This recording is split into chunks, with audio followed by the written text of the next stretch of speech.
Hello student, आपका हमारे YouTube channel पर स्वागत है। दोस्तों, आज हम स्कूल मैनेजमेंट के नए टॉपिक के बारे में बात करेंगे, जिसका नाम है संस्थागत नियोजन। देखिए, संस्थागत स्कूल मैनेजमेंट में जो शैक्षिक जो प्रबंधन है, उसमें संस्था क्या होगी? विद्यालय। तो विद्यालय के मैनेजमेंट के बारे में बात करेंगे। तो चलिए, आज का जो टॉपिक है उसका नाम है संस्थागत नियोजन। संस्थागत नियोजन का अर्थ क्या होता है? विद्यालय का जो प्रबंधन है, विद्यालय का जो नियोजन है, उसके बारे में हम चर्चा करेंगे। तो अब हम बात करते हैं कि विद्यालय का नियोजन क्या है। इसका इंट्रोडक्शन के बारे में बात करें तो इंट्रोडक्शन में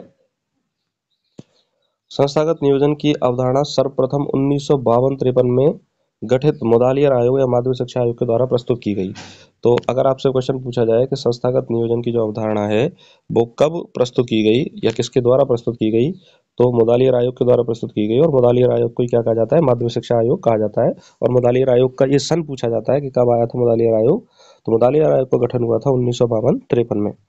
संस्थागत नियोजन को राजस्थान में वर्ष 1968 में अपनाया गया। ये इंपॉर्टेंट है कि इंस्टीट्यूशनल प्लानिंग यानी संस्थागत नियोजन है वो राजस्थान में कब शुरू की गई या कब इसको अपनाया गया?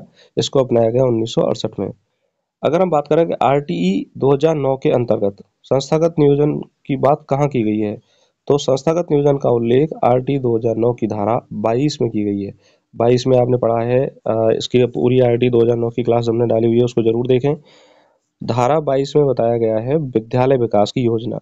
तो जो विद्यालय विकास की योजना होती है वही वास्तव में क्या होती है? संस्थागत नियोजन होता है। अब हम बात करें संस्थागत नियोजन का अर्थ क्या होता है। देखिए, संस्थागत नियोजन दो शब्दों संस्थागत और नियोजन से बना है। तो नियोजन का सामान्य अर्थ होता है कोई कार्य कैसे करना है, क्यों करना है, कब करना है, किस लिए करना है तथा कौन करेगा, कार्य के परिणामों का जिम्मेदार कौन होगा आदि के संबंध में पूर्व निर्धारण करने वाली जो अवधारणा होती है उसे हम क्या कहते हैं? नियोजन कहते हैं। तो नियोजन कार्य को किस तरह से किया जाएगा और क्यों करना है, कब करना है, ये सारी बातें निर्धारित करता है। यदि ऐसा नियोजन किसी संस्था के संबंध में किया जाए तो उसे संस्थागत नियोजन कहते हैं। यानी कि जब कोई व्यवस्थित ढंग से काम किया जाए और किसी संस्था के लिए जब व्यवस्थित ढंग से व्यवस्थित तरीके से पूरी जिम्मेदारी के साथ जो काम किया जाता है तो उसी को हम क्या कहेंगे? संस्थागत नियोजन। अगर यही कार्य विद्यालय के लिए किया जाए तो उसे हम क्या बोलेंगे? विद्यालय नियोजन। और आरटीई 2009 की धारा जो 22 है उसमें बताया गया है कि विद्यालय के विकास के लिए किस तरह से योजना बनाई जाएगी और विद्यालय का विकास किस तरह से किया जाएगा, तो उसी को हम बोलते हैं विद्यालय विकास योजना। देखिए, संस्था से तात्पर्य विद्यालय या शाला से है, इसीलिए इसको विद्यालय नियोजन भी इसको कहा जाता है।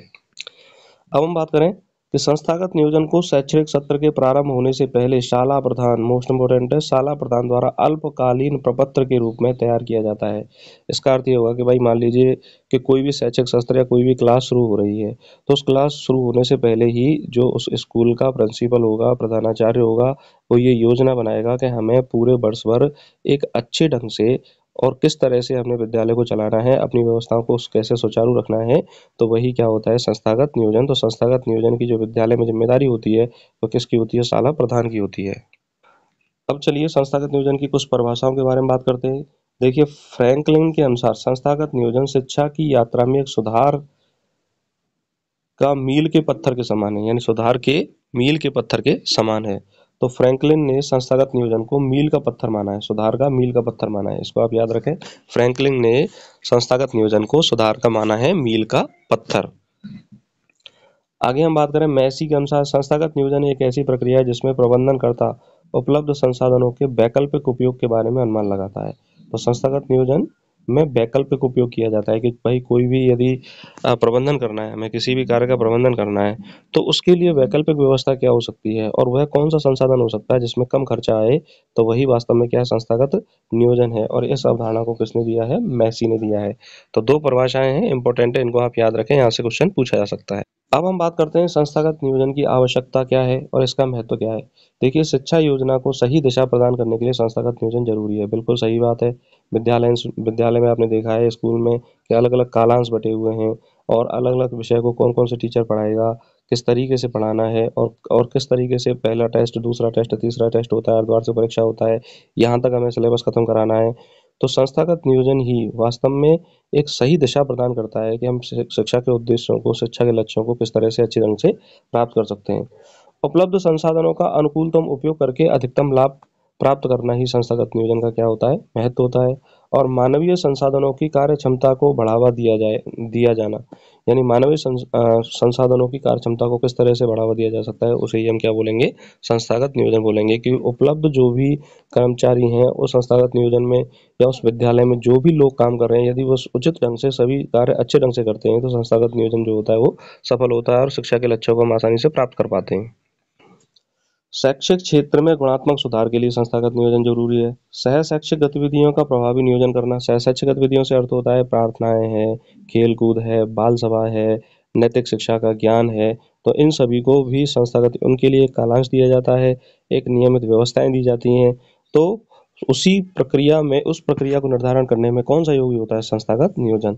शैक्षिक समस्याओं का समाधान करने में भी संस्थागत नियोजन भाग सहायक होता है। और शैक्षिक उद्देश्यों की प्राप्ति करने में बिल्कुल सही बात है कि यदि प्रभावी संस्थागत नियोजन होगा तो शैक्षिक लक्ष्य और शैक्षिक उद्देश्य आसानी से प्राप्त हो जाए।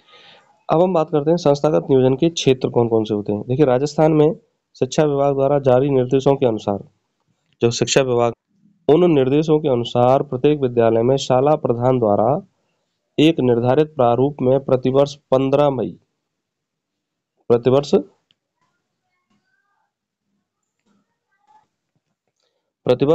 मई जिला शिक्षा अधिकारी तक भोजन अनिवार्य होता है,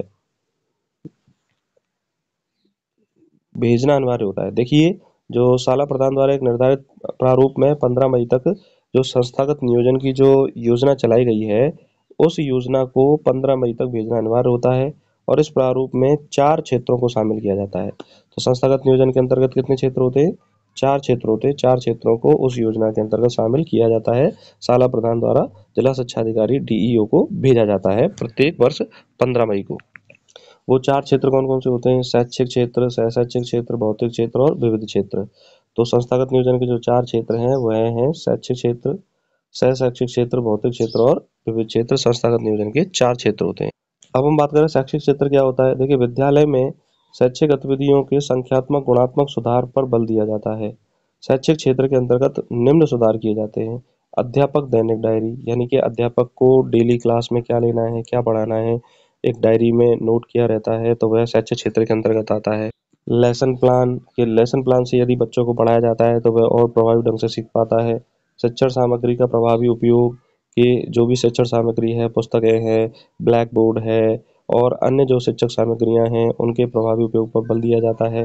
गृह कार्य सुधार, बच्चों को गृह कार्य दिया जाता है, यदि कोई गलती करते हैं तो उनसे वह कार्य सुधरवाया जाता है। पाठ्यक्रम विभाजन, पाठ्यक्रम को इस तरह से विभाजित किया जाता है कि उसे वर्ष भर इस तरीके से पढ़ाया जाए कि बालक उसको धीरे धीरे आसानी से सीखते चले जाएं।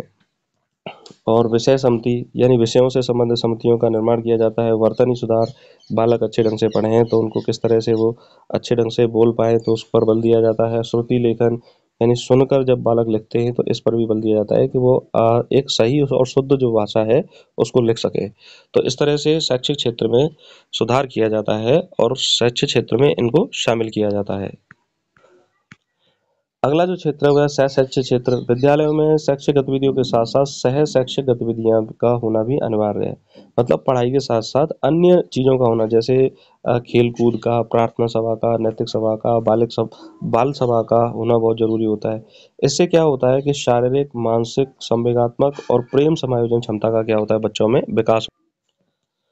अगला जो क्षेत्र है वह है भौतिक क्षेत्र। भौतिक क्षेत्र के अंतर्गत क्या है, भवन निर्माण, पानी की टंकी, खेल का मैदान, साइकिल स्टैंड, वृक्षारोपण, फर्नीचर निर्माण, प्रसाधन सुविधा, छात्रावास निर्माण, पुस्तकालय निर्माण, इन सबको भौतिक क्षेत्र के अंतर्गत शामिल किया जाता है।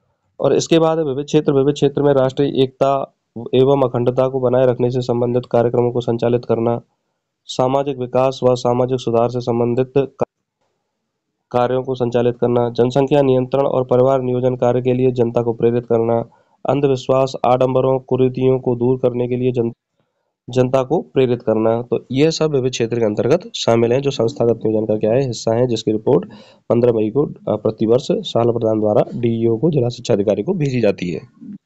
अब हम बात करते हैं संस्थागत नियोजन का प्रारूप क्या होता है। संस्थागत योजना के प्रारूप को 3 खंडों में विभाजित किया जाता है। कितने खंडों में विभाजित किया जाता है, 3 खंडों में विभाजित किया जाता है। पहला खंड है विद्यालय का सामान्य परिचय। दूसरा खंड है गत वर्ष की क्षेत्रवार और पक्षवार योजनाओं का लेखा जोखा उपलब्धियां, यानी गत वर्ष की क्षेत्रवार, मतलब किस किस क्षेत्र में हमने उपलब्धि ली और किन किन क्षेत्रों पर हमने ज्यादा ध्यान दिया और हम कितनी उपलब्धि वहां पर ले पाए। और वर्तमान सत्र की क्षेत्रवार और पदवार योजनाओं का प्रारूप किया, वर्तमान में हमें किस क्षेत्र पर ज्यादा ध्यान देना है और किस तरीके से हमें ज्यादा ध्यान देना है, तो यह प्रारूप जो है वह अपनाया जाता है। तो कितने खंडों में है? 3 खंडों। संस्थागत योजना का जो प्रारूप है वो कितने खंडों में होता है? 3 खंडों में। अब हम बात करते हैं विद्यालय योजना के चरण। देखिए यहाँ ये मोस्ट इंपॉर्टेंट है, इन चरणों को जरूर याद रखिए, यहाँ से क्वेश्चन सामान्यतः परीक्षा में पूछ लिया जाता है। पहला चरण है कार्यक्रम का नाम, दूसरा चरण है कार्यक्रम का प्रभारी, यानी कि विद्यालय योजना बनाई जाएगी तो किस तरह से, वो कौन सी विद्यालय योजना होगी, भवन निर्माण की है या बाउंड्री निर्माण की है या बच्चों के एडमिशन की है या बच्चों के पढ़ाने के चरणबद्ध तरीके से है, तो वो सारी चीजें। और इस कार्यक्रम का प्रभारी कौन होगा? कार्यक्रम की वर्तमान स्थिति क्या है कि वर्तमान स्थिति में हम इस कार्यक्रम में कितनी दक्षता प्राप्त करते हैं, तो इस पर भी विचार किया जाता है। कार्यक्रम की आवश्यकता, कार्यक्रम से संबंधित उपलब्ध संसाधन कौन कौन से हैं, कार्यक्रम का पूर्व निर्धारण एवं लक्ष्य क्या है, कार्यक्रम की समयावधि कितनी होनी चाहिए, कार्यक्रम को लागू करने और क्रियान्वयन किस तरीके से किया जाएगा और उसको लागू किया जाता है, और लागू करने के बाद कार्यक्रम का क्या किया जाता है? कार्यक्रम का क्या किया जाता है? मूल्यांकन किया जाता है। तो इन चरणों को आप याद रखिए, और ये चरण सामान्यतः परीक्षा में पूछे जाते हैं, इसलिए याद रखना बहुत जरूरी है। तो इस तरह से दोस्तों हमने संस्थागत नियोजन के बारे में पढ़ा। आशा करता हूँ कि आपको ये चैप्टर समझ में आया होगा। यदि एक बार में समझ में नहीं आया तो इसको आप दोबारा जरूर देखें। और जो भी स्टूडेंट आरपीएससी फर्स्ट ग्रेड की तैयारी कर रहे हैं वो हिस्ट्री और साइंस और स्कूल मैनेजमेंट की अन्य क्लासेस को जरूर देखें। और जो भी स्टूडेंट पहली बार इस चैनल पर हैं, पहली बार इस चैनल को देख रहे हैं, तो इस चैनल को जरूर सब्सक्राइब करें। तो देखिए इन क्लासेस का जो उद्देश्य है, आपको पीडीएफ के माध्यम से जो क्लासेस पढ़ाई जा रही हैं, कि आप जब परीक्षा देने जाओगे या फिर किसी भी एग्जाम की आप फर्स्ट ग्रेड की जैसे तैयारी कर रहे हो, तो आप कम समय में उस टॉपिक को रिवाइज करें, इसलिए इन क्लासेस को इस तरीके से करवाया जाता है। अदरवाइज ये जो टॉपिक हैं वो बहुत लंबा समय ले लेती हैं और लंबा समय हमारे पास इतना होता नहीं है, तो हम फास्टली कैसे रिवीजन कर सकें, इन क्लासेस का उद्देश्य है। तो इसी के साथ नमस्कार, धन्यवाद।